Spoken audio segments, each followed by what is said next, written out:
నమస్తే, welcome to 1 TV news. ముందుగా bulletin లో హెడ్లైన్స్.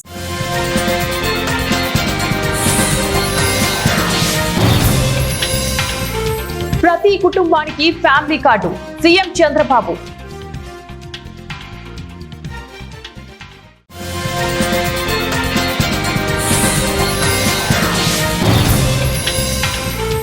రిషికొండను వ్యక్తిగత అవసరాల కోసం వాడారు, జగన్ పై పవన్ కళ్యాణ్ ఫైర్.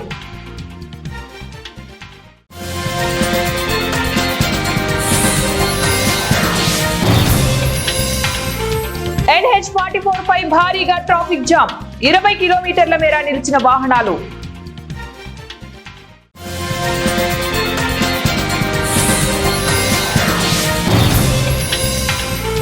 పూర్తిగా మునిగిపోయిన ఏడుపాయల వనదుర్గ ఆలయం.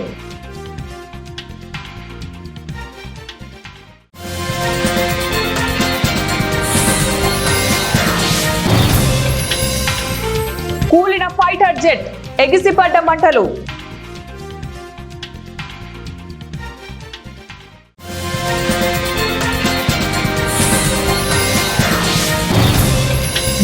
ఏళ్లకి దిగిపోమ్మని చెప్పలేదు, బీజేపీకి కేవలం సలహాలు మాత్రమే ఇస్తాం.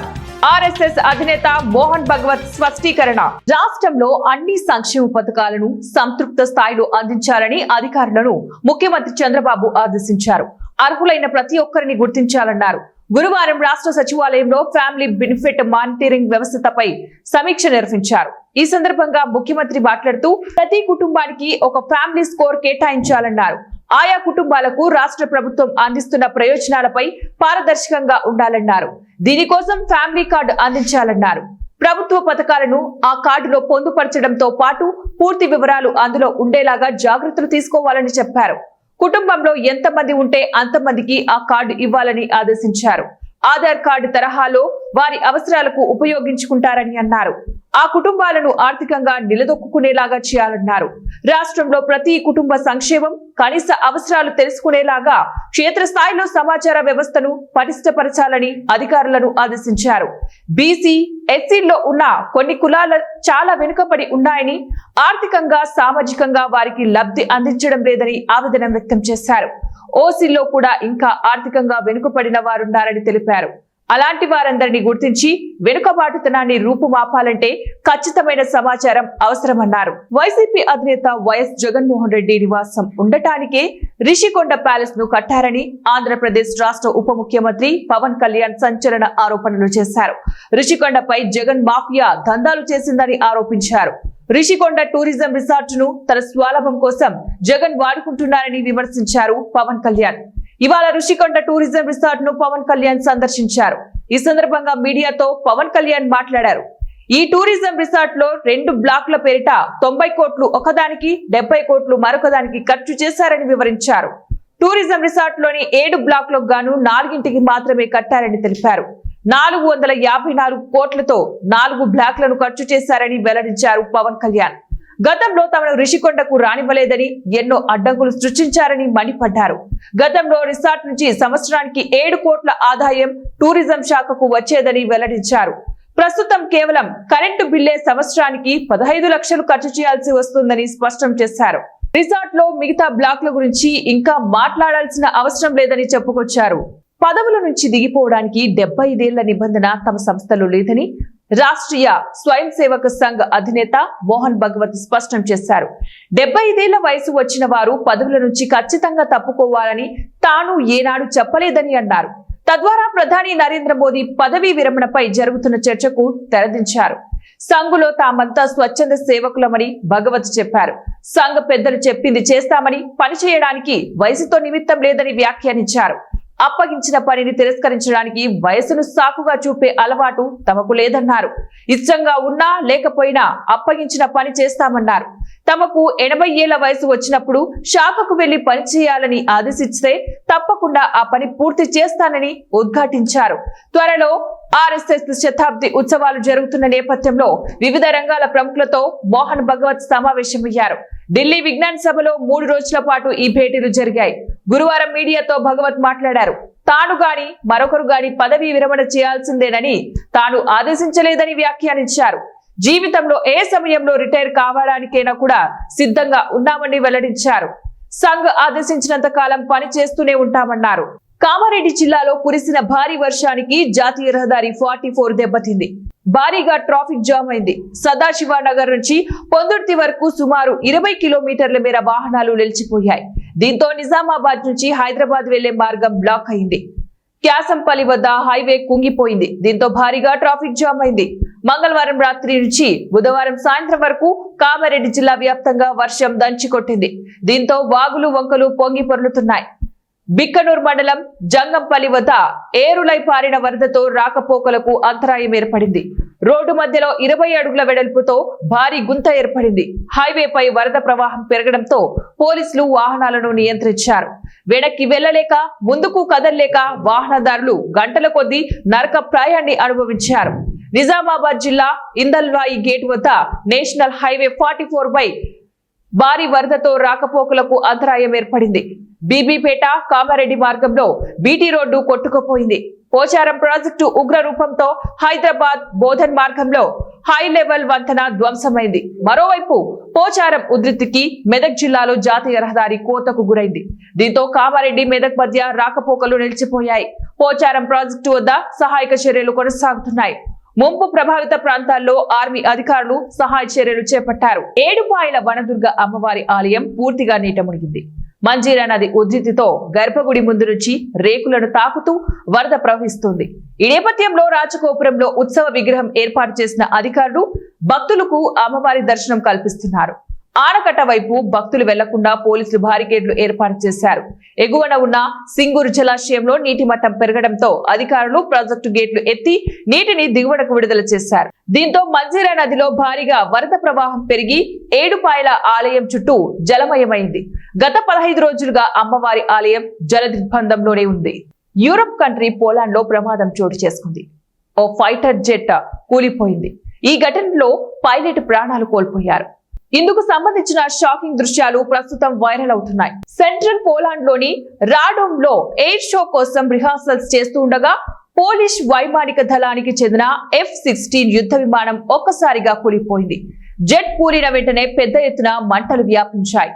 ఈ ప్రమాదంలో పైలట్ ప్రాణాలు కోల్పోయినట్లు పోలాండ్ ఉప ప్రధాని వ్లాడిస్లావ్ కోసినియాక్ వెల్లడించారు.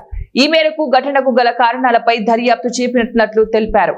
మరోవైపు రిహార్సల్స్ ను తిలకిస్తున్న స్థానికులు జెట్ కూలడాన్ని తమ కెమెరాల్లో బంధించి సోషల్ మీడియాలో పోస్టు చేయగా ప్రస్తుతం ఆ వీడియో వైరల్ గా మారింది.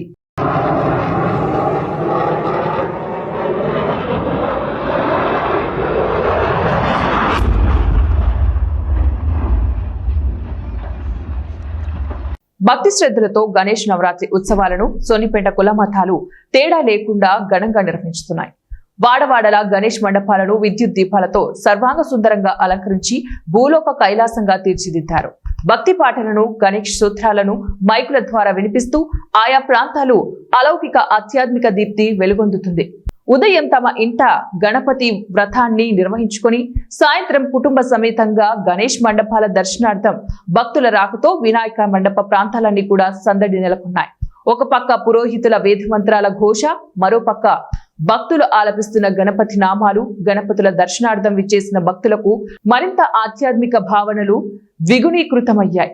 వినాయకుడు ఒక మండపంలో శివుని రూపంగా, మరొక మండపంలో 6 చేతులతో సింహాసనారూఢుడై గజవాహనంపై, నంది వాహనంపై, గరుడ వాహనంపై ఇలా రకరకాల భంగిమలతో భక్తులకు అనుగ్రహించారు. పెద్దలు, అధికారులు, పోలీసు వారి సహకారంతో నిర్విఘ్నంగా గణతంత్ర నిమజ్జనము సక్రమంగా జరిపినాము. వారికి మా కృతజ్ఞతలు. ఈ నెల 31న ఆదివారం నాడు మన గణేష్ నిమజ్జనము యథావిధిగా జరుగుతున్నది.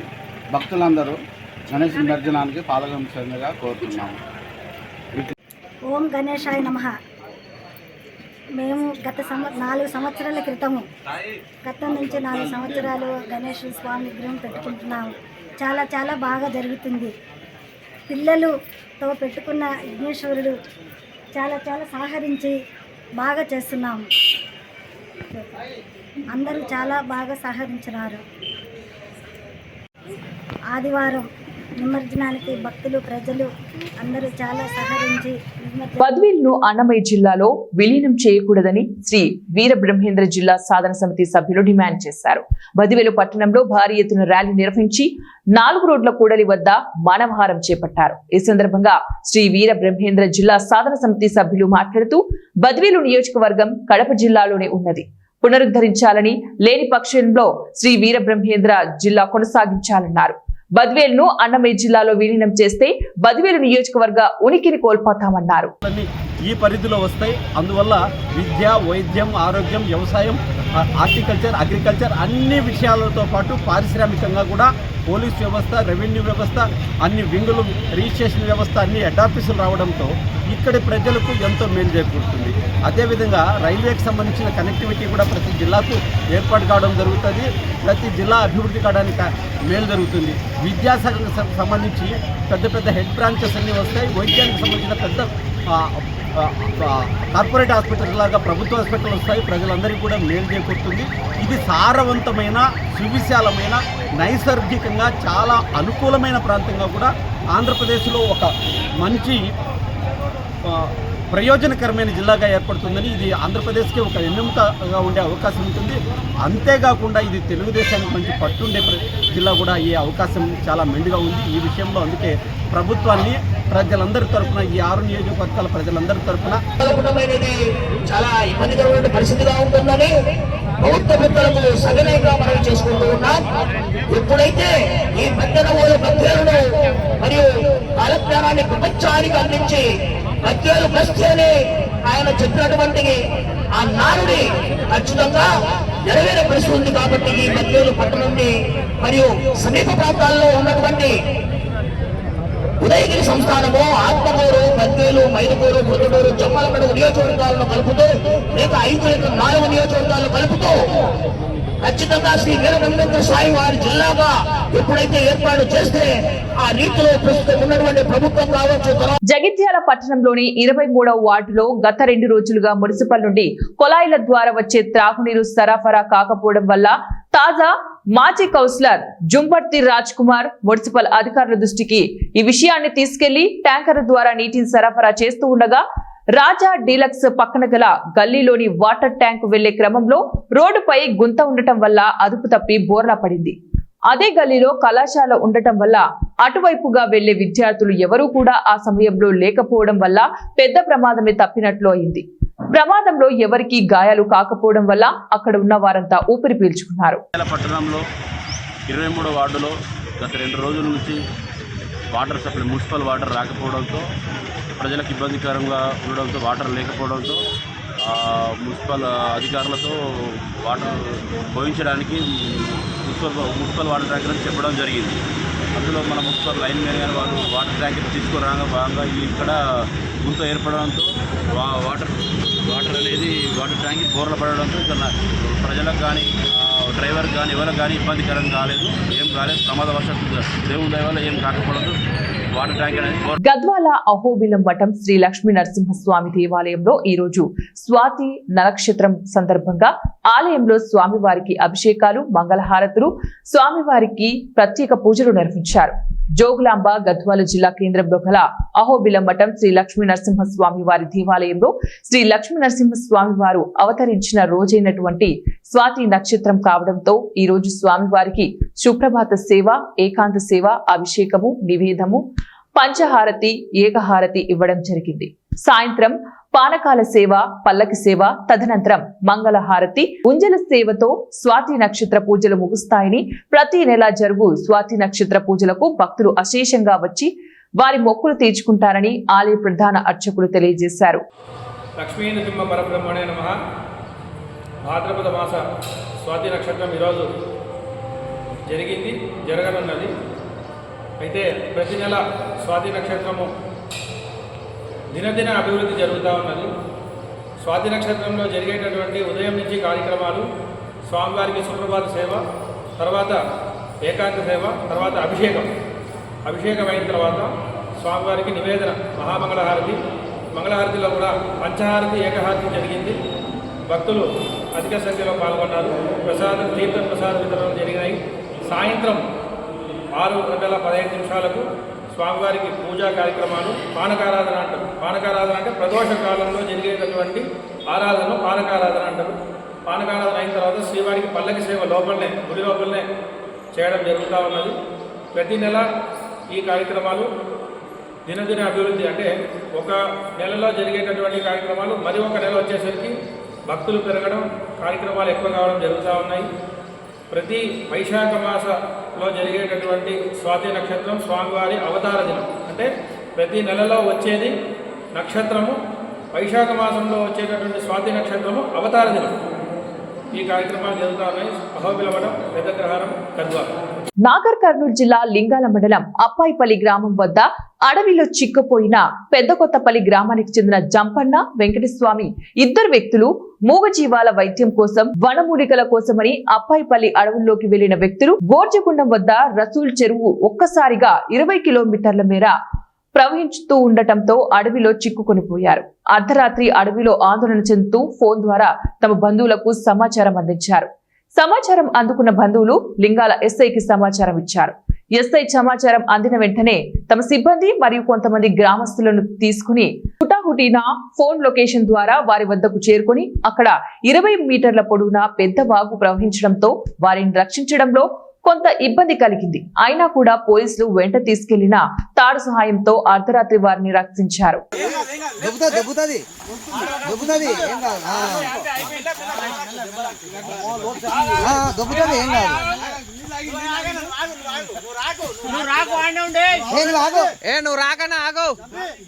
చిత్తూరు జిల్లా కుప్పం వ్యవసాయ మార్కెట్ కమిటీ చైర్మన్ మరియు డైరెక్టర్ల ప్రమాణ స్వీకారం ఘనంగా నిర్వహించారు.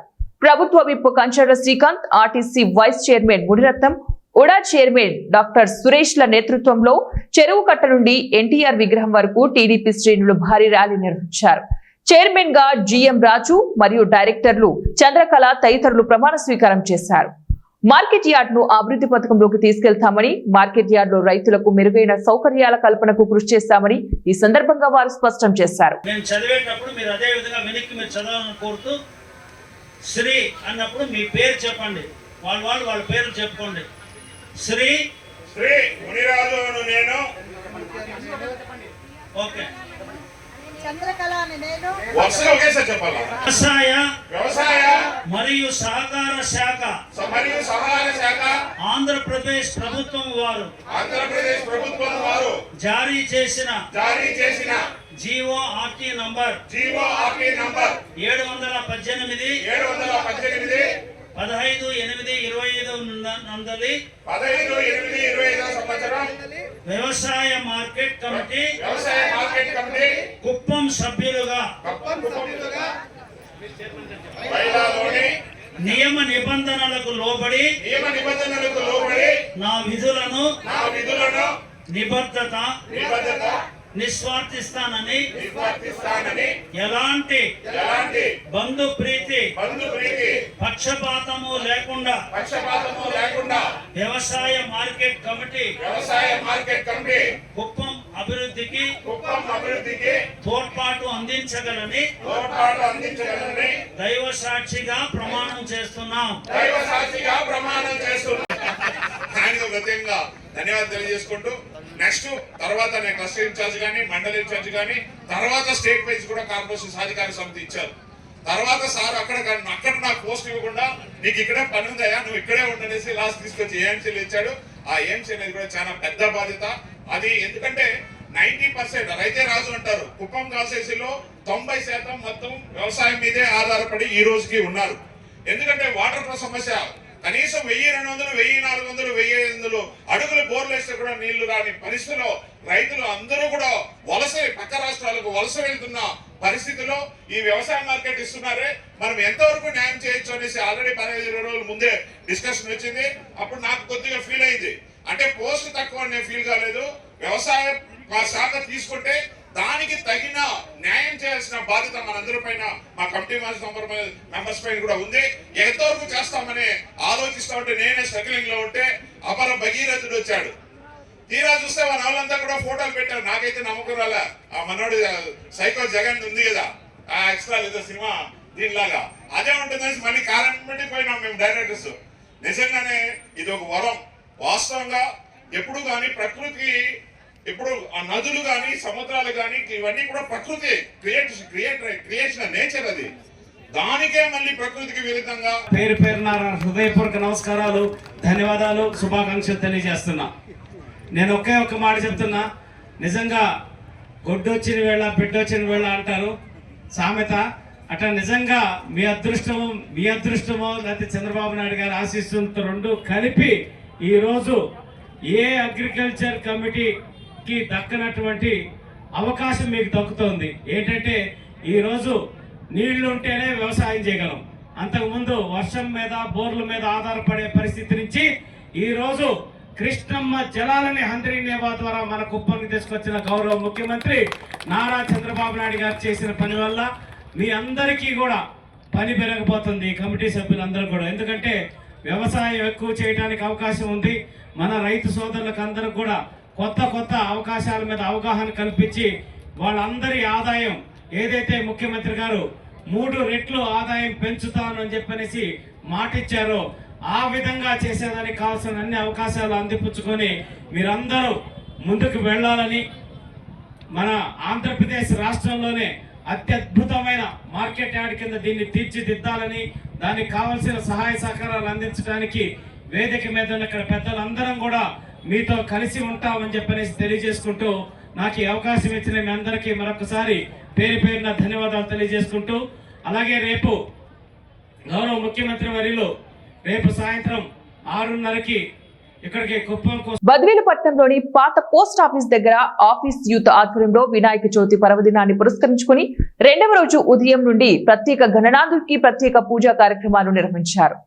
వినాయక వ్రతం, వినాయక జననం విశిష్టతను గురించి పురోహితులు వివరించారు. రాత్రి గణనాథునికి ప్రత్యేక హోమ కార్యక్రమాలు నిర్వహించారు.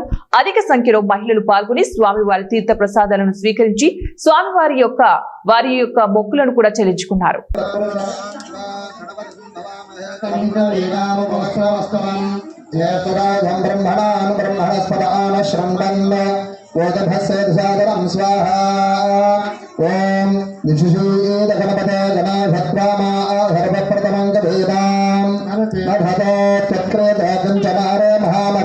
బులెటిన్ ముగించే ముందు మరోసారి హెడ్లైన్స్.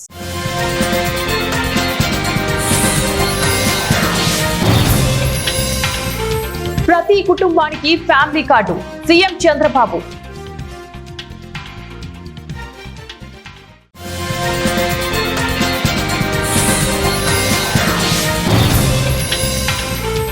రిషికొండను వ్యక్తిగత అవసరాల కోసం వాడారు, జగన్ పై పవన్ కళ్యాణ్ ఫైర్.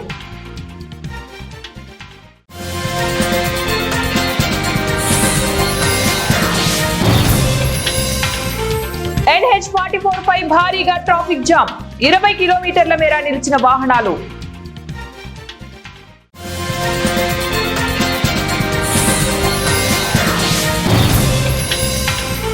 పూర్తిగా మునిగిపోయిన ఏడుపాయల వనదుర్గ ఆలయం.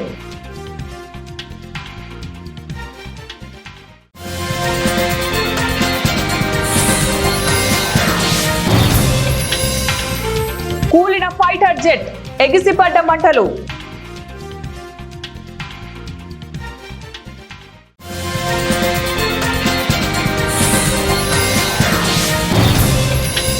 ఏళ్లకి దిగిపోమ్మని చెప్పలేదు, బీజేపీకి కేవలం సలహాలు మాత్రమే ఇస్తాం. ఆర్ఎస్ఎస్ అధినేత మోహన్ భగవత్ స్పష్టీకరణ. ఇవి ఇప్పుడు బులెటిన్ డీటెయిల్స్. నెక్స్ట్ బులెటిన్ లో మళ్ళీ కలుద్దాం. Until then keep watching 1TV news.